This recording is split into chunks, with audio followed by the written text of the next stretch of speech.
बिस्मिल्लाहिर्रहमानिर्रहीम। अस्सलाम वालेकुम डियर स्टूडेंट्स। हमने डिस्कस किया था कि मेटल के एटम के दरमियान बॉन्ड ना आयनिक होता है ना कोवेलेंट होता है। ये एक स्पेशल टाइप का बॉन्ड है जिसको मेटालिक बॉन्ड का नाम दिया जाता है। Neither it is ionic nor covalent. और मेटालिक बॉन्ड की नेचर के बारे में डिफरेंट थ्योरीज प्रपोज की गई हैं, तो जो हम आज डिस्कस करेंगे। द हमारा आज का टॉपिक है थ्योरीज ऑफ मेटालिक बॉन्डिंग। तो first of all, electron gas theory, that is also called electron sea theory or electron pool theory. It is also called free electron theory. It is also called Lorentz theory.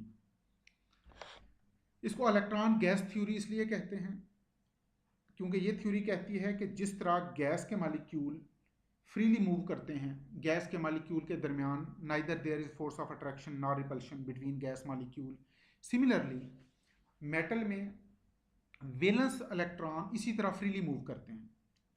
और इस theory को electron sea theory इसलिए कहते हैं कि metal में cations, जब metal के वैलेंस इलेक्ट्रॉन रिमूव हो जाते हैं तो जो left behind part of atom है that is called cation. Atom के मेटल का के एटम का चूंकि साइज बड़ा होता है और मेटल में इलेक्ट्रॉन लूज करने की टेंडेंसी ज़्यादा होती है, तो जब मेटल से इलेक्ट्रॉन रिलीज हो जाते हैं, जब मेटल इलेक्ट्रॉन लूज कर देता है, तो जो मेटल के एटम का रिमेनिंग पार्ट है इसको कहते हैं कैटाइन। कैटाइन स्टेशनरी होते हैं, वैलेंस इलेक्ट्रॉन मोबाइल होते हैं। तो cations are dipped in the sea of electron, therefore this theory is called electron sea theory. और इसीलिए इसको इलेक्ट्रॉन पूल थ्योरी भी कहते हैं कि metal cations are dipped, metal cations are drowned in the pool of electron. और इस theory को फ्री इलेक्ट्रॉन थ्योरी भी कहते हैं क्योंकि ये थ्योरी कहती है कि मेटल में valence electron are free to move because they are not under control of nucleus. Metal के एटम का साइज बड़ा है, वैलेंस शेल के इलेक्ट्रॉन न्यूक्लियस से दूर होते हैं, इसलिए वैलेंस इलेक्ट्रॉन पर न्यूक्लियस की अट्रैक्शन ना होने के बराबर होती है। Therefore valence electron are free to move and they are called free electron. Therefore this theory is called free electron theory. And this theory is also called Lorentz theory because it was modified by Hendrik Antoine Lorentz. This theory was first of all put forward by Paul Carl Ludwig Drude. In short आप इसको Drude पढ़ सकते हैं। This theory was put forward by Drude and it was modified by Lorentz. Therefore, this theory is called Lorentz theory. First of all, let us discuss postulates of Lorentz theory, or we can say postulates of free electron theory or postulates of electron gas theory. Electron gas theory कहती है कि metal के atom की first ionization energy बहुत कम होती है। Metal atoms have low value of, very low value of first ionization energy. और फर्स्ट आयोनाइजेशन एनर्जी की वैल्यू लो क्यों होती है? Because metal atoms are large in size, their valence electrons are at large distance from nucleus, therefore there is weak force of attraction between nucleus and valence electron, and valence electron can be easily removed from atom. Therefore metal atoms have low value of first ionization energy.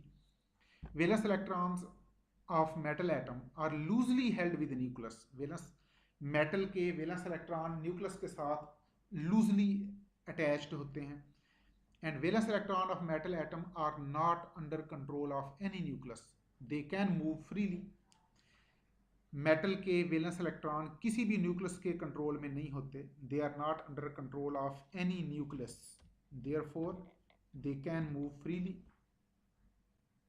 That's why this theory is called free electron theory. अब metal atom के दो part होते हैं, valence electron and kernel. जो outer most shell है उसके electron को कहते हैं वैलेंस शेल।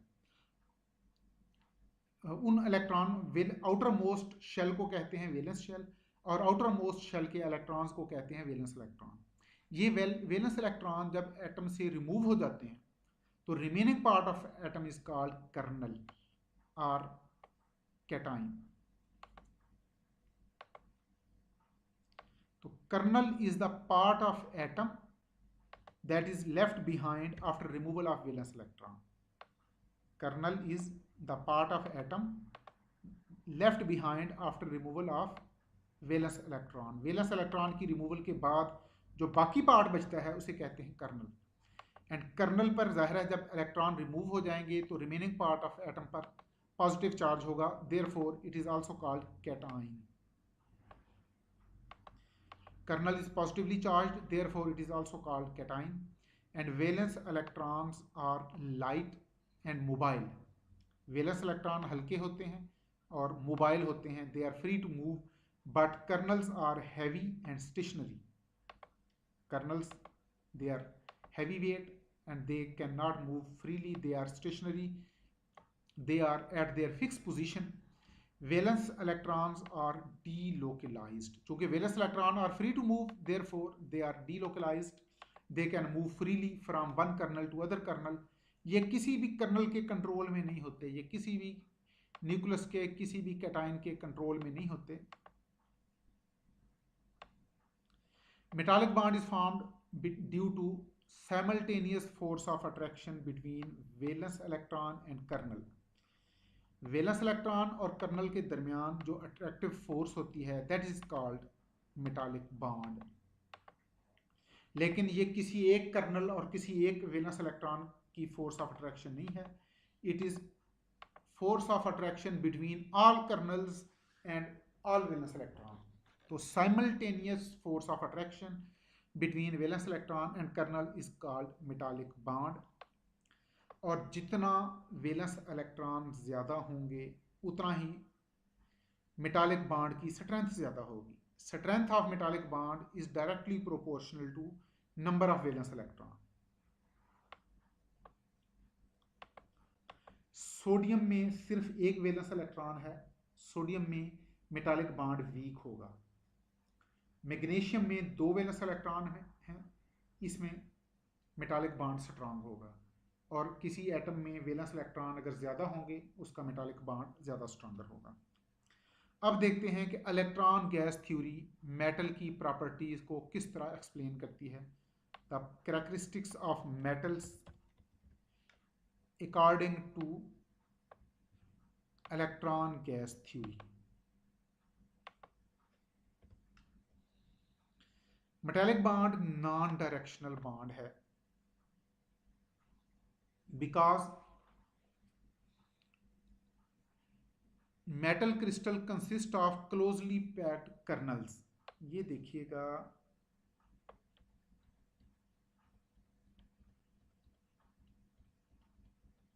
ये कुछ diagram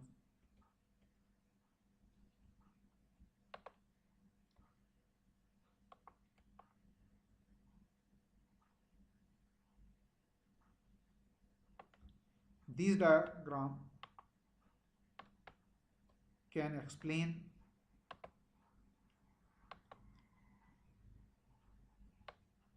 non-directional nature of metallic bond.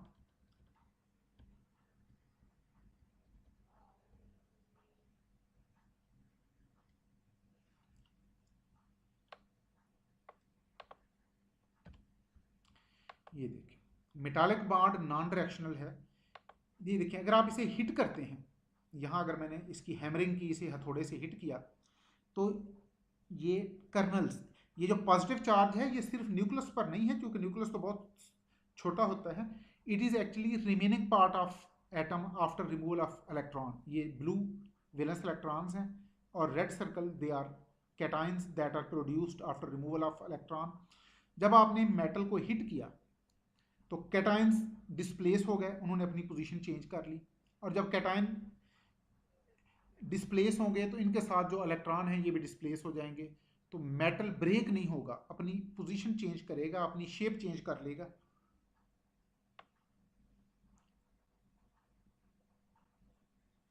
Metallic bond is non directional because metal crystal consist of closely packed kernels and pool of valence electron. Metal में kernels होते हैं and there are pool of valence electron in 3 dimension.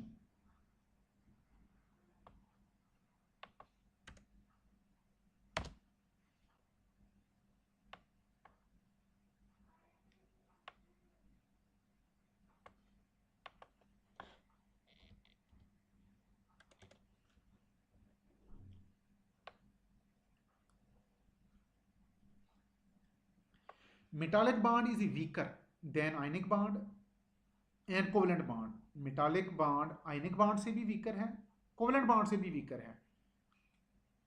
अब ये metallic bond आयनिक bond से weaker क्यों है? क्योंकि ionic bond में एक कैटाइन के साथ कुछ एनाइन होते हैं और एक एनाइन के साथ कुछ कैटाइन होते हैं,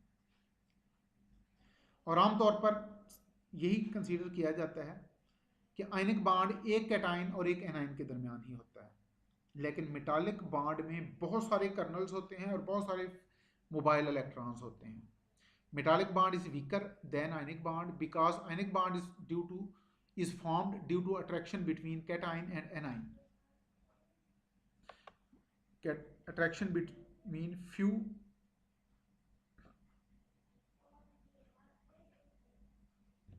cations and few anions.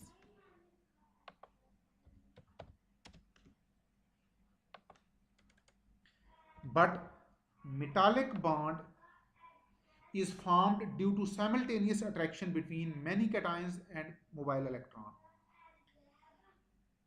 Ionic bond जब हम समझाते हैं, हम कहते हैं एक एटम ने इलेक्ट्रॉन लूज किया, एक ने इलेक्ट्रॉन गेन कर लिया. उन दोनों के दरमियान जो फोर्स ऑफ अट्रैक्शन है ये आयनिक बॉन्ड है. लेकिन एक्चुअली ऐसा नहीं होता. आयनिक बॉन्ड जस्ट एक कैटायन और एक एनायन के दरमियान नहीं होता, बल्कि एक कैटायन के साथ कुछ एनायन और एक एनायन के साथ कुछ कैटायन अटैच होते हैं. लेकिन मेटल में एक मेटल के पीस में जितने भी कर्नल्स हैं, जितने एटम हैं, they are many more than Avogadro's number of atoms. अगर एक मेटल के पीस में एवोगैड्रोस नंबर ऑफ एटम्स हैं तो there are Avogadro's number of kernels and many times greater number of valence electron. Valence electron की चूंकि एक atom में अगर एक या दो भी वैलेंस इलेक्ट्रॉन हुए तो देयर आर ट्वाइस और thrice number of valence electron. उन तमाम कर्नल्स और उन तमाम वैलेंस इलेक्ट्रॉन की जो साइमल्टेनियस फोर्स ऑफ अट्रैक्शन है ये मेटालिक बॉन्ड है. इसलिए मेटालिक बॉन्ड वीक बॉन्ड होता है, क्योंकि आयनिक बॉन्ड में एक कैटायन कुछ एनायन के साथ और एक एनायन कुछ कैटायन के साथ अटैच होता है. लेकिन मेटालिक बॉन्ड में there are many number of cations and much more greater number of valence electron. Therefore it is relatively weaker bond. और मेटालिक बॉन्ड ना सिर्फ आयनिक बॉन्ड से वीकर है, it is even weaker than covalent bond. क्योंकि covalent bond में electron share होते हैं just between two atoms. In covalent bond one और more pair of electron are shared between two nuclei. लेकिन metallic bond में mobile valence electron are shared by large number of nucleus. Covalent bond में दो nuclei होते हैं, दो atom होते हैं और उनके दरमियान 2 या 4 या 6 इलेक्ट्रॉन शेयर होते हैं और ये इलेक्ट्रॉन लोकलाइज्ड होते हैं. कोवेलेंट बॉन्ड में इलेक्ट्रॉन लोकलाइज होते हैं, लेकिन मेटालिक बॉन्ड में इलेक्ट्रॉन डीलोकलाइज होते हैं. In covalent bond electrons are localized. Electrons are mostly localized. mostly का वर्ड इसलिए यूज करेंगे क्योंकि पाई बॉन्ड में समटाइम इलेक्ट्रॉन लोकलाइज नहीं भी होते. तो कोवेलेंट बॉन्ड में electrons are mostly localized, but in metallic bond electrons are always delocalised.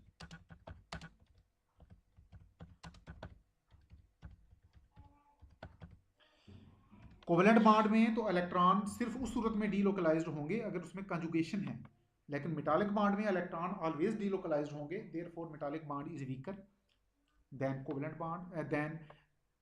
Bond.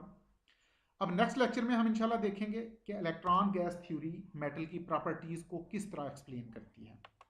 Thank you very much. अपना ख्याल रखिएगा. अल्लाह हाफिज़.